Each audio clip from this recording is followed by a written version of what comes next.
guys, welcome back to my channel. If you are a new subscriber, thank you so much for subscribing. If you're not, go ahead and hit the subscribe button. I release videos twice a week and I cover a wide variety of topics. I'm laughing because I'm going to go into the nitty-gritty, and this video is going to be one in which I'm just telling on myself, and I hope this can help someone. Basically, we're going to be talking about wigs. I have a wig on. It's the first time ever in my life I'm successfully wearing a wig. Now, I've worn wigs for like Halloween and things like that, but I've never owned a wig. And I mean, everyone's wearing a wig these days, and I figured, not that I'm trying to join the trend, you know, because I'm not a trend follower crazily like that, but I wanted to have the option to have a wig on for days where I either have a bad hair day or I haven't made it quite to the salon yet and I don't want to look, you know, terrible. But then the question is, how do I find the right wig? How do I know that this is what I should be wearing? Basically, these are things that I discovered on my own, and I'll be sharing them with you. So if you're considering being a wigger, if you want to start wearing wigs, I think this video is for you. If you already wear wigs and you already know what it is, then just sit back, have a good time, and just let's discuss the craziness. The first thing you need to do if you're trying to buy a wig is find a good manufacturer.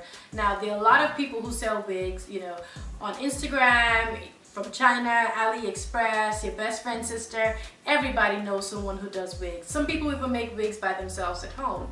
And it took me about 1.5 years to finally settle on getting a wig from this girl that I got the wig from. And I only got them from her because, I say them because I got 2 wigs, but only one is showcased in this video. And I don't know why it took me that long, because I've bought weaves from her in the past 5 years. If I do have like 6 good weaves, 4 of them are from her. So I don't know why it took this long for me, but it just did. And I knew she sold wigs, and I knew that she was good at what she did, but I just wasn't quite sure. And even when I talked about wigs with my husband, he made a comment once and he was like, yeah, it just looks too abrupt. And I thought that was insanely funny, because that was my concern. I didn't want a situation where you go from face to hair, like no in between, just face and then hair. So I had to research and figure out, okay, what her wigs were like and what they looked like on her and other people. And then she was doing a promotion, which actually brings me to my second point, and I think is valid right now still, is buy one full price handmade wig and get the second full price handmade wig free. So I was like, dude, if ever there was a time I needed to get this, now is the time for me to go ahead and do it. So I bit the bullet and I bought from someone who I knew and someone who's tried and true. So if you are considering getting a wig, don't just get it from someone off the internet, or, I mean, except they have review videos by other YouTubers or people on the social media accounts or some other sort of way that they're able to review the item, that's fine. But be sure to do your research and get from someone you're comfortable with. Second thing I also mentioned is be sure you can talk about the price in a way that's reflective of you. Most people think everyone wants a 24-inch to 28-inch wig just because that's what everyone's wearing. No, this is 18 inches. Like, I don't want anything longer than this. I want something that's professional. I want something that's reflective of me, and I want something that's not going to cost an arm and a leg. And also, of course, something that's going to look very natural. So when people are trying to sell you wigs, be sure to negotiate the price with regard to the length. If you love long lengths, then hey, go ahead and do it. I don't. I feel like the longer the hair, I just look more like a thought, if you will.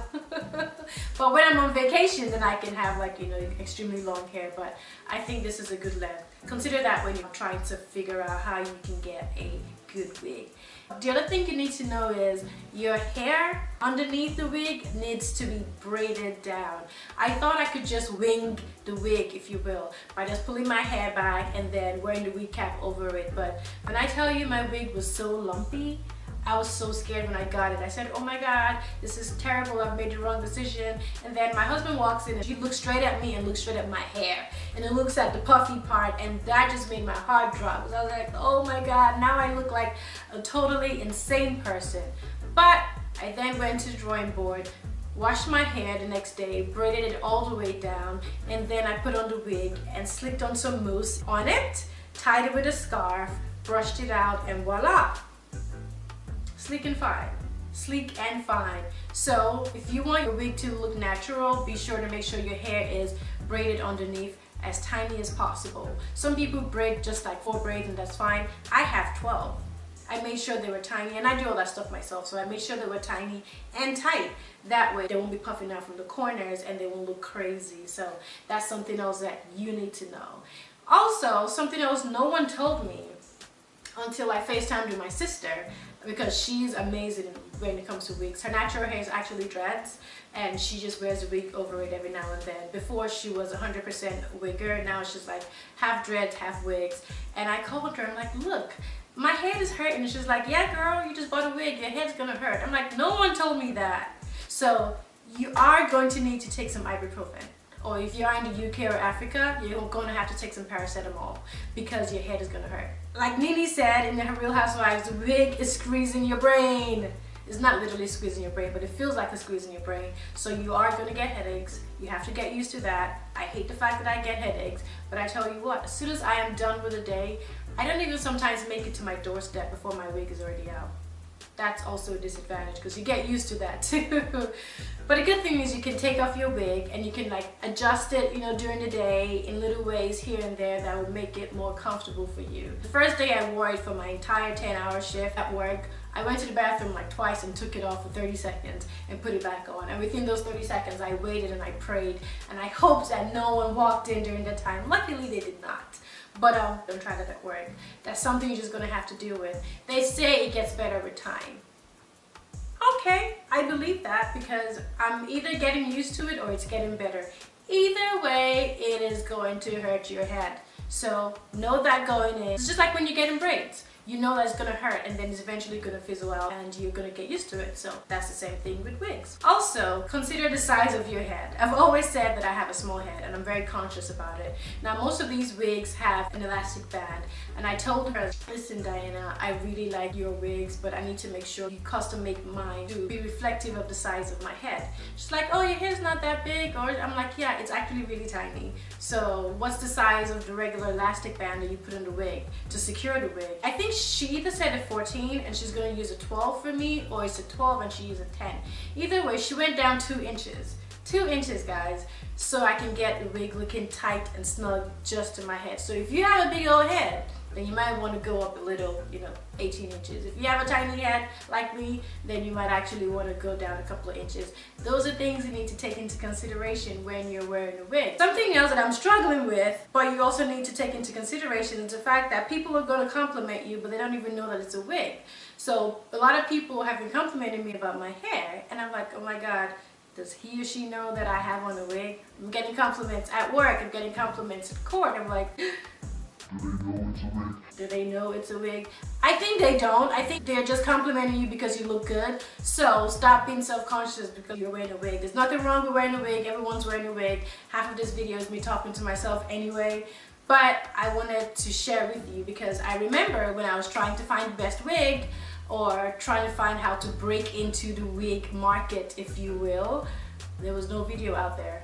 I mean, they had videos how to slay your wig, how to slick it down and all of that, and that's fine. And oh, by the way, my wig is not a lace front wig, so there's no glue, there's nothing sticking down to my scalp. I didn't use like B2B glue and then hair dried and do all that. No, I literally braided my hair down, put my stocking cap over it, slicked down my edges, and wore my wig like a hat. And then when I'm done for the night, I will flip it around and put it on my little big mannequin head, and she's gonna be there until the next time I'm going to work.